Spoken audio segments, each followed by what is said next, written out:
Atom bomb पर Iran अड़ा हुआ है। यही वजह है कि जो सीज फायर हुआ है उसे महासंग्राम से पहले अल्प विराम माना जा रहा है। ट्रंप ने सीज फायर तो लागू कर दिया है, लेकिन सच ये है कि रह रहकर दोनों देश एक दूसरे पर हमले कर रहे हैं। महासंग्राम का पहला कारण तो यही हो सकता है, लेकिन सबसे बड़ा कारण बन सकता है ईरान का एटॉमिक कार्यक्रम। ट्रंप ने अब से कुछ देर पहले फिर से घोषणा कर दी है कि वो ईरान को एटम बम नहीं बनाने देंगे, लेकिन ईरान ने साफ कर दिया है कि उसे परमाणु संपन्न होने से कोई नहीं रोक सकता। इसी के बाद महायुद्ध का सबसे बड़ा सायरन बजने लगा है। इजराइल और ईरान की जंग रुक चुकी है, युद्ध विराम की घोषणा हो गई है, सीज फायर लागू भी हो गया है। बावजूद इसके महासंग्राम का अलार्म बजने लगा है।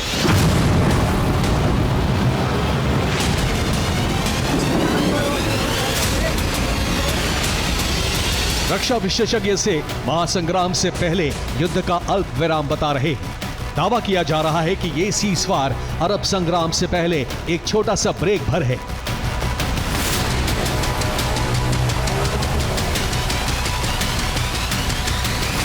अरब में महासंग्राम की भविष्यवाणी तब होने लगी जब लागू होने के कुछ देर बाद ही सीज फायर टूट गया।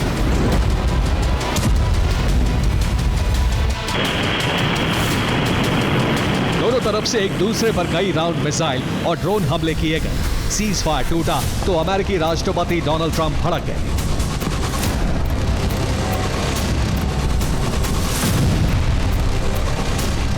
They violated it, but Israel violated it too. I'm not happy with Israel. I'm not happy with Iran either.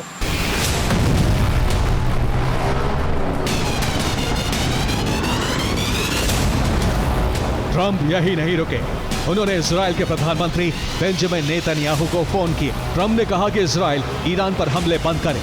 Netanyahu ने कहा कि इजराइल ने हमला इसलिए किया क्योंकि ये जरूरी था।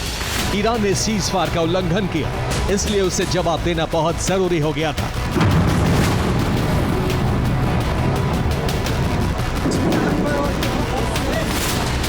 आखिर में नेतन्याहू इस बात पर सहमत हो गए कि अब इजराइल हमले नहीं करेगा। इसके बाद ट्रंप ने सोशल मीडिया पर पोस्ट लिखकर ऐलान किया कि अब इजराइल ईरान पर हमले नहीं करेगा। इजराइल अपने सभी फाइटर जेट को वापस बुला रहा है। अब किसी को कोई नुकसान नहीं पहुंचेगा। सीज फायर पूरी तरह से लागू हो चुका है।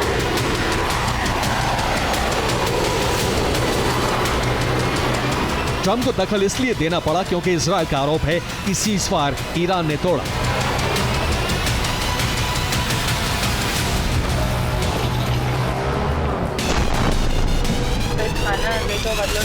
इजराइल के मुताबिक ईरान ने सीज फायर के दौरान 6 बार मिसाइलों से हमला किया। 6 राउंड में करीब 15 मिसाइलें फायर की गई। ईरान के टारगेट पर इजराइल का तेल अवीव, बीरशेवा और हाइफा शहर था।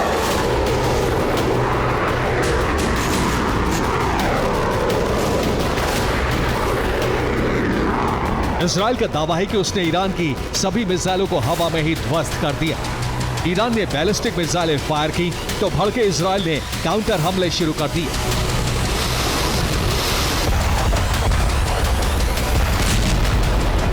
इजरायली एयरफोर्स ने तेहरान और कराच जैसे शहरों में तबाही मचाई।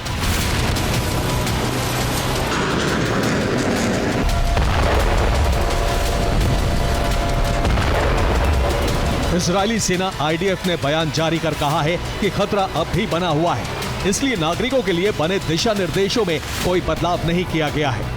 वहीं इजराइल के रक्षा मंत्री इजराइल कात्स ने कहा है कि उन्होंने सेना को सीज फायर उल्लंघन का मुंहतोड़ जवाब देने का आदेश दे दिया है।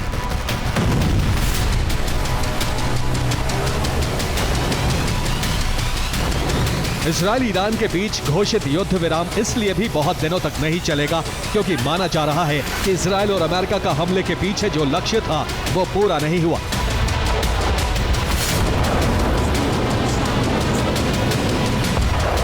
रिपोर्ट के मुताबिक इजराइल और अमेरिका ईरान के एटमी मिशन को पूरी तरह से खत्म नहीं कर पाए। दोनों देश ईरान के एटमी अभियान को बस कुछ ही नुकसान पहुंचा पाए हैं।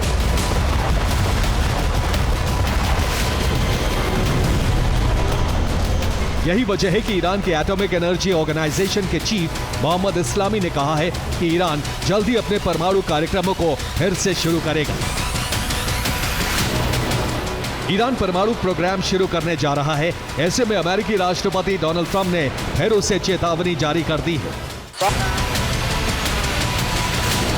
परमाणु कार्यक्रम को लेकर अमेरिका, इजराइल और ईरान का यही वो रुख है जिसने इस बात की आशंका बढ़ा दी है कि ये अल्प विराम है। इसके बाद अरब में महासंग्राम शुरू हो जाएगा।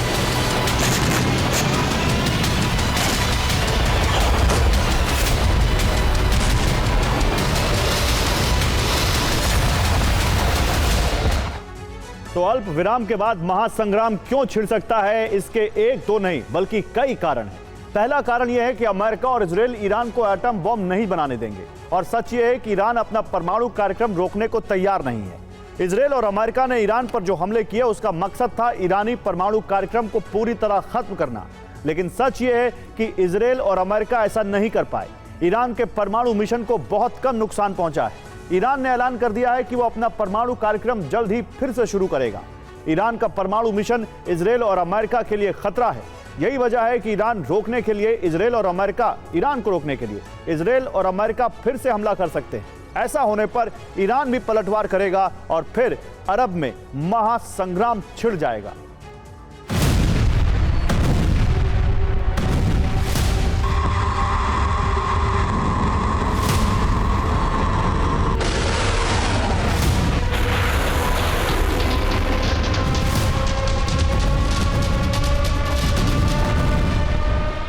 सीज फायर से इजरायली मंत्री और नेता भी खुश नहीं हैं।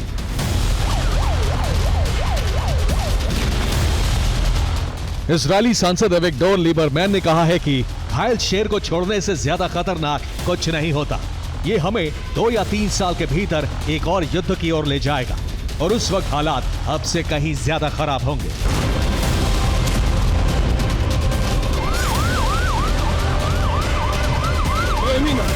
इजराइल सेना के chief of staff major general Eyal Zamir ने कहा है कि अगर ईरान ने फिर से सीज फायर तोड़ा तो पूरी ताकत से आक्रमण करेंगे।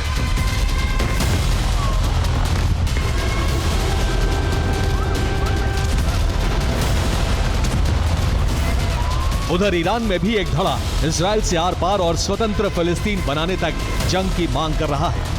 ईरानी सेना ने भी साफ कर दिया है कि वो इजराइल को मुंह तोड़ जवाब देने के लिए 100% तैयार है।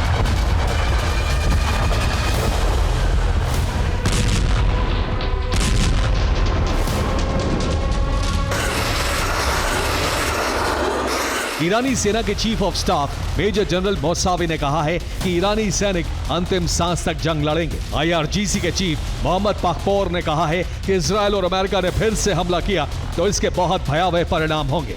ईरान की सर्वोच्च राष्ट्रीय सुरक्षा परिषद ने कहा है कि दुश्मन पर जरा भी भरोसा नहीं, हमारी उंगली ट्रिगर पर है।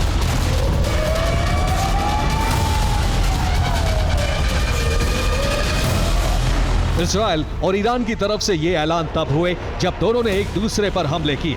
ये हमले सीज फायर के दौरान हुए।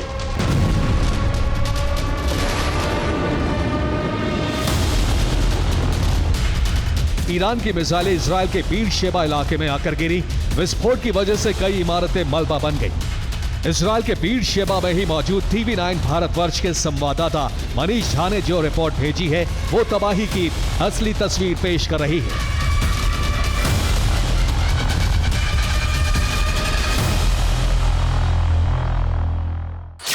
आकर ठीक तेल अबीब से लगभग 90 किलोमीटर दूर स्थित बीर शेबा के इस जगह पर गिरी जहां इस वक्त हमारे दर्शक सीधे कैमरे पर उस स्पॉट को देख रहे हैं। यहाँ पर मिसाइल गिरी, ईरान की बैलिस्टिक मिसाइल थी जिसकी वजह से क्या तबाही पहुंची है, क्या विध्वंस हुआ है वो इस वक्त आप कैमरे पर देख ही रहे हैं।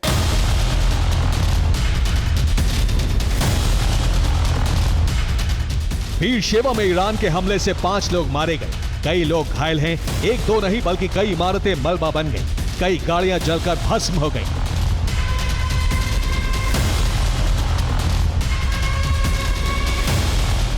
इस वक्त सीज फायर के ऐलान के बाद जो तबाही मची है, जिस तरह से यहाँ पर देखिए यहाँ का जर्रा जर्रा इस बात की गवाही दे रहा है और TV9 के कैमरे पर उन तबाही की एक एक तस्वीरों को हम दिखाने की, बताने की कोशिश कर रहे हैं। देखिए सामने की बिल्डिंग में सुरक्षाकर्मी और राहतकर्मी यहाँ पर कोशिश में लगे हैं कि अगर कोई दबाव हो तो उसको बाहर निकाला जा सके। वहीं इस पूरी बिल्डिंग के एक एक कोने को जो है सो अभी सर्च किया जा रहा है। उसके लिए सिक्योरिटी की टीम और जो राहत और बचाव कर्मी दल है वो लगातार लगे हुए हैं।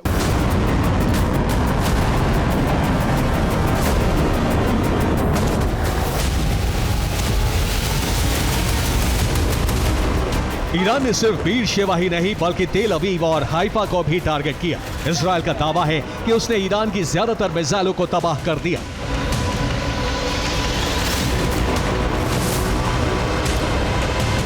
लेकिन सच ये है कि कई मिसाइलें विस्फोट करने में कामयाब रही।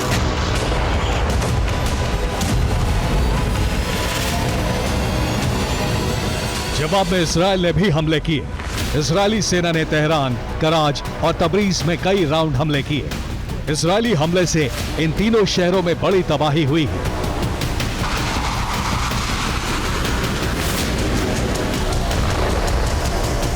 इजराइल के इस हमले में ईरान के 2 और परमाणु वैज्ञानिकों की मौत हो गई। मोहम्मद रजा सदीकी और सैयद मुस्तफा सदाती, ईरान के ये 2 परमाणु वैज्ञानिक मारे गए हैं। सैयद मुस्तफा सदाती के साथ साथ उनका पूरा परिवार खत्म हो गया।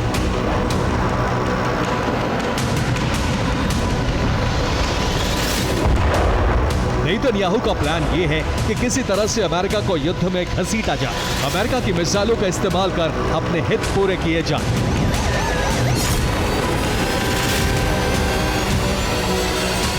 जाहिर है जो हालात हैं वो इस बात का संदेश दे रहे हैं कि कुछ ही दिनों बाद एक ऐसा महायुद्ध छिड़ सकता है जिसकी कल्पना फिलहाल किसी ने नहीं की होगी।